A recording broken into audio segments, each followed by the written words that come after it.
শিক্ষা শুধু পাঠ্য বইয়ের মধ্যে সীমাবদ্ধ নয়, এটা হলো মানুষ গড়ার হাতিয়ার। আর এই বিশ্বাস নিয়েই প্রতিদিন বিভিন্ন শিক্ষা প্রতিষ্ঠানে ছুটে চলেছেন সিলেট ৬ আসনের সাবেক এমপি ডক্টর সৈয়দ মকবুল হোসেনের কন্যা ও বিএনপির মনোনয়ন প্রত্যাশী সৈয়দা আদিবা হোসেন।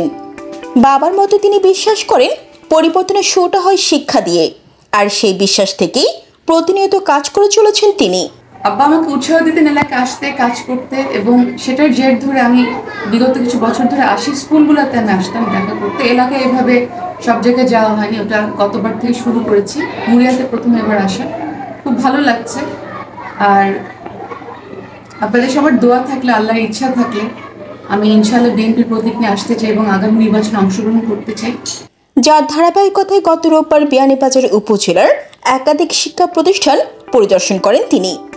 এদিন তিনি পূর্ব মুড়িয়া হিফজুল কোরআন দাখিল মাদ্রাসা ও পূর্ব মুড়িয়া উচ্চ বিদ্যালয় পরিদর্শন করেন। শিক্ষার্থীরা সৈয়দা আদিবা হোসেনকে পেয়ে আপন করে নেয়। তাকে দেখেই কাছে এসে ভিড় জমান শিক্ষার্থীরা। তিনিও তাদের মধ্যে থাকতে ভালোবাসেন, দিয়ে থাকেন বিভিন্ন উপদেশ।